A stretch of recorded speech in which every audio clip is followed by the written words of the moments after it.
Hello there and welcome. My name is Sterling Brooks Daly from Upscale Ignition, and today I want to talk to you about a perspective and an exercise. I call this perspective the knowledge gap in your customer journeys. First of all, I want to start out with a quote that'll set the tone for us as business owners or even as salespeople, just trying to go through and market our company, talk to people about our company, get people even to have a little bit of interest and attention in our company is a very difficult thing to do. But we are also fighting against a lack of want to learn, right? So unless we can understand how to make our services, what we offer, interesting in a way, or at least little aha moments down the path of what our customer experience is, and to nail that, well, it's going to be really difficult. But here, let's start out with a quote from Isaac Asimov. There is a there is a cult of ignorance in the United States, and there always has been. The strain of anti-intellectualism has been a constant thread winding its way through our political and cultural life, nurtured by the false notion that democracy means that my ignorance is just as good as your knowledge.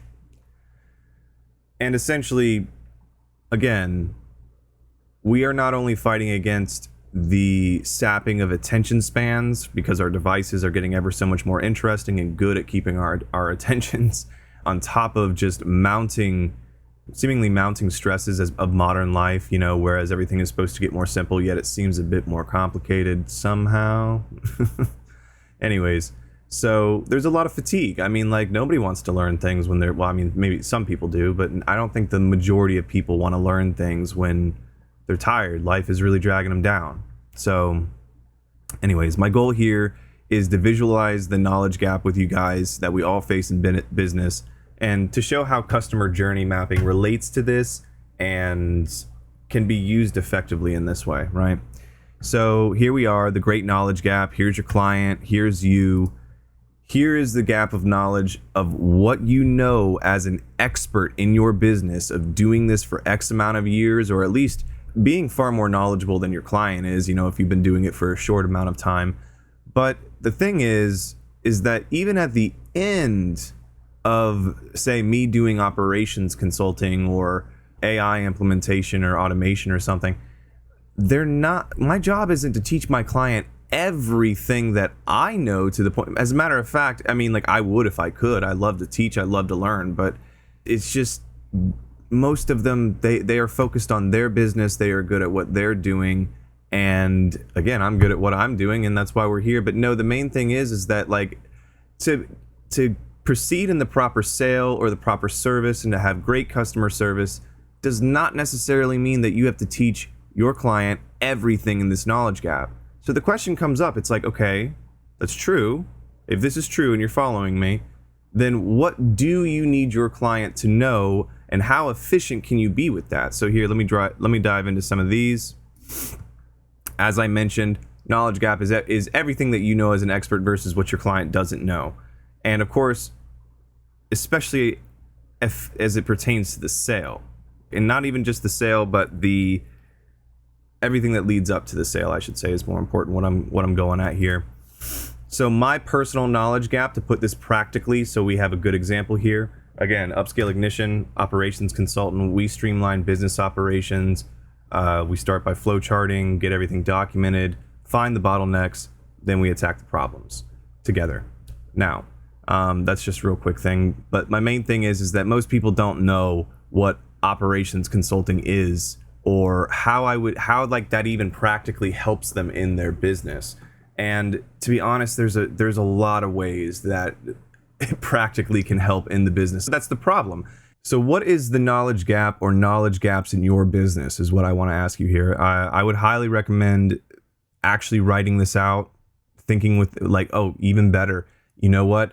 You could put this into ChatGPT. I might include the transcript so you guys could put the transcript in there and then be like, okay, here, look, I want to do this with my business. And then it would go through and do it with you. That, not a bad idea. That's a good use of GPT. All right. So to refocus us here, the most important question that I'm asking for us to proceed is, do I need you, being the potential client, or anyone, to know exactly everything I do. And the answer is, of course not. So the question is, what do they need to know? Or better put, and this is what's going to come after this. This is just a little prequel. What does who need to know? All right. So here we have the great knowledge chasm again. I believe that I called it gap earlier. The name, I'm still getting the branding down, guys. Okay. No, but essentially here I wanted to put little cloud steps of eureka or aha moments. Something I've heard in a lot of my recent one-to-one meetings and just talking to people is that quite a few people love giving clients those aha moments. And the funny thing to me is that was not industry dependent. So these eureka or aha moments, if you think about it, are focused pieces of information to get to that moment. And I believe if you have enough of these aha or when things align properly moments, then it makes it much easier to cross the knowledge chasm to get to you, to get to the sale, if you will, right? And that's where I'm trying to get to here. So what I'm going to challenge you to think of is, what are your eureka or aha moments in the journey, right? Now, you're probably sitting there and thinking at this point, well, this is cool. I mean, like, I love the theory here, but I sell more than one thing. People have more than one problem. Trust me, I know. So the next thing is basically, how do we solve that? And I solved that into customer journey mapping. It all came back around to that, see? And segmentation of your funnels. All right, now look, this is gonna seem a bit technical at first here, but follow with me. This is actually what you do already in your business. This is just the visualization of it, okay? So just roll with me here. So basically, we have client type A or buyer persona 1. If you like more of branding and marketing terms, I do. That's my background. I don't sell that now, but basically client type B, buyer persona 2, client type C, buyer persona 3. Now, when I am talking about buyer personas, it is very, very important that you think about these as your previous customers. I want you to think of a customer in your head right now that you've had in the past, that you loved, that you would want 1,000,000 of those type of customers, and what they wanted, what service they wanted, how they actually came to you, what questions they had. Now, of course, look, this is probably, I mean, you can do this with a really super easy customer that already knew what they wanted, like they were almost already pre-sold. You know, like, sure, you can do that. I mean, but the value of that is like, look, you're not gonna, if you could find those customers all day, that's more of an advertising thing, or like pre-vetting operations as opposed to what most businesses deal with. Anyways, so the important thing here again is I want you to think about that person that you run into a lot, that you have to sell a lot, and hopefully that you're good at selling a lot. But I mean, if not, this is what this is for. I want you to have that name down, okay? Because naming a buyer persona takes it out of the theoretical into the masses, into like mass amounts of data, trying to sit there and be like, well, what would all these people do? No, we don't want to do that here, okay? The power of this exercise is to focus on one person and what they would do. And because they represent a small sample of a larger population of people that you actually market to, that's where the power is. So you can focus on it with your relationship skills, your empathetic skills from one-to-one of thinking about this person. That's why you want to name Ruth, Judy, Bob, Cindy. You needs a name. And you could even use the name of the person that you have there. I mean, like, sometimes that might even be flattering to some people. I would also highly recommend that you pick somebody that you can talk to, because, side note, you can also ask these people about your marketing and your sales tactics. I mean, especially if they're like, hey, look, man, you actually happen to be one of my like best client, like you were like an avatar for me, like for my clients. Would you mind if I'll take you out to lunch, just want to ask you some questions, maybe show you some marketing, see what your opinion is. I'm not trying to sell you again. All I'm trying to do is just your opinion is more valuable to me than you would know. Of course, you're gonna have these clients do that. So again, that's why that's very, very powerful. So anyways, let me get back into this.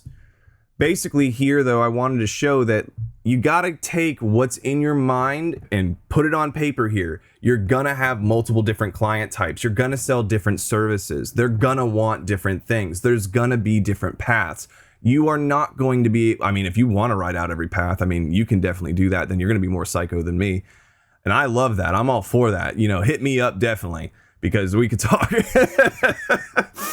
No, but the point here is once you get 3 to 5 of these down and you see those eureka aha moment paths, when you sit here and plot this out or write it out, it changes the structure of your brain and how you think about it. You're going to be able to get into it a lot faster. And that's what we're trying to do here. We're trying to make subconscious what these aha moment paths are, right?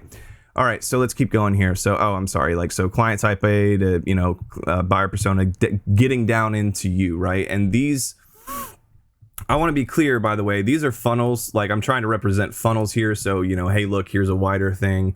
Some people fall out. Here's your middle of the road thing, and here's the sale, which you're about to see right here. So to challenge you guys, what are the different funnels or services that you need to break out in order to visualize effectively? All right. So I wanted to give an example here within my business and then also explain the funnel side of this, which I realized I didn't do in the previous side. All right. So client type A, buyer persona 1. This is Ruth. Like I said, name. All right. I know it sounds inconsequential, but it is a psychological understanding in your brain, even if subconsciously, that if you have a name and you start using the name, it will take you out of the trying to mass market to all your clients. That's not going to work. You're not pizza. Okay. Everybody loves pizza, but you ain't pizza. Anyways, guys, so she's opening a new office for a real estate agent. She's frantically trying to get everything in order for launch, right? So me being an operations consulting, obviously the documentation and then coming up with processes that are easily repeatable and, making sure that the technology goes to that. And then, of course, Andrew Green, my business partner, any financial systems that need to be set up or operations, as well as he touches on hiring and so on. Now, again, remember, these aha moments, to come full circle, these aha moments, these eureka moments, they are designed to be focused points of information or at least natural conversation points that lead to the aha moment. We have a lack of attention span that people are going to give us. Everybody has a lack of time, seemingly. And as I started off with, there seems to be people that don't want to learn unless it is sugar coated. Don't get me wrong, I fall in that group sometimes too. I get tired, and I understand. All right, so first touch. Basically, this is the widest part of your funnel. I mean, if you've seen anything with Russell Brunson, highly recommend his stuff. Like with funnels, or you've ever heard of ClickFunnels, which pretty much everyone has at this point. Then you should know what a funnel is. The widest part of the funnel is where you're going to catch the most people. It's just that intro stage. Middle part of the funnel is, for me in this case, it's interaction. Now, look, some people that are in marketing right now, or actually went to college for it too, are probably going to look at this and be like, well, that's not a traditional funnel. It's like, listen, I'm using the funnel how I want to use the funnel here, okay? Moreover, this is just a super truncated version. All right. This is just for the pure, hey, I want to get all of these things across and show you in the easiest way. And I know I'm talking about multiple things at the moment. Forgive me. I'll get better at teaching over time. So anyways, the first touch, my goal in the first touch is to pique interest. Again, I just need to pique interest. I just needed that bit of information, these eureka moments to pique interest and get their attention long enough to interact and exchange information, right? So how do I do this? I go to BNI groups frequently, and, you have 60 seconds to get up and talk. And I will say buzzwords. Buzzwords are a great way in your business of things that even if it's frustrating to say the buzzwords. It just is what it is. It's not our fault that, you get a bunch of scummy salespeople in any industry sitting there and using buzzwords. You know what I mean? It's that's just going to happen. But buzzwords are one of the most important tools sometimes in order to pique interest into somebody bridging that knowledge gap between what they have no idea you do versus, oh my God, they actually might have a conversation with you. And again, that's our thing here, right? So that's our goal. Surprising facts, things that make people go, oh. A super simple thing to get people involved or actually understand a little bit about operations consulting is in one of my 60 seconds, I talk about Bitwarden. It's a free password manager that's open source. It's very, very well reviewed and to my knowledge, as secure as most any other one out there. It was like the employee spends like an average of 11 work days per year trying to find passwords. So basically, that's a surprising fact. And then the password manager and offering the free value. So again, and that actually rolls me into providing practical value here. You know what I mean? So in something that's relational to a service that you provide. All right, so moving on. So again, by this point, I would assume that I got their information and I could at least get them into a meeting. At this point, this is like the real first interaction of one-on-one. And again, the goal here is to provide enough information and value to get the sale. Right. So in this case, typically in my business, I have a flow charting session with them where I'm flow charting out their business or sometimes their problems live. And that alone typically is enough to, well, first of all, it leads to the true problem discovery. So then I can start talking about that. And it allows me then to talk about more of the services that I provide, because a lot of the stuff that I do is very custom fit to the client. So but how do you lead with that? You don't. Let me just tell you, you don't.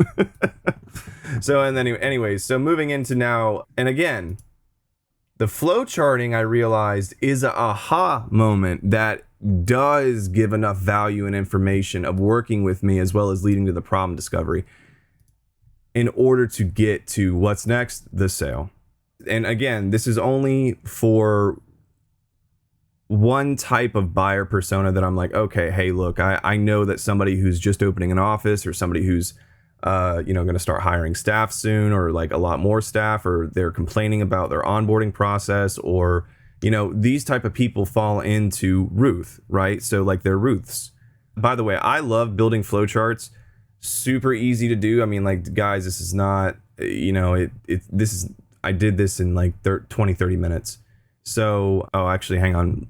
Last practical piece of advice.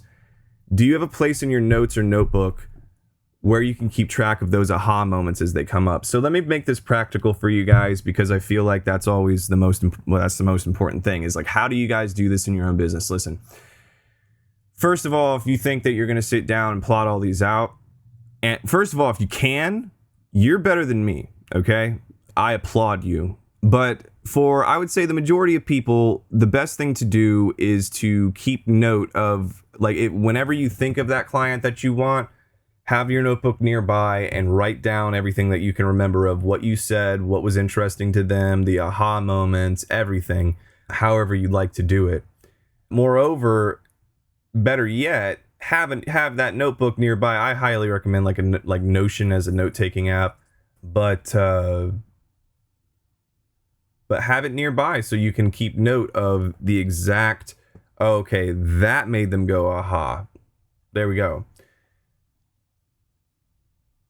It's just a lot easier sometimes to notate it as you go. And of course, learning about your business and learning how to sell is always an iterative process. I believe Kaizen of constant improvement would be applicable here.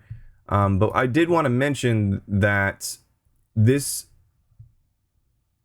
flowcharting software is free. It's called draw.io. And yeah, I'd highly recommend downloading it and trying it out. I mean, like, it's really great to sit there and be able to organize your thoughts in that way.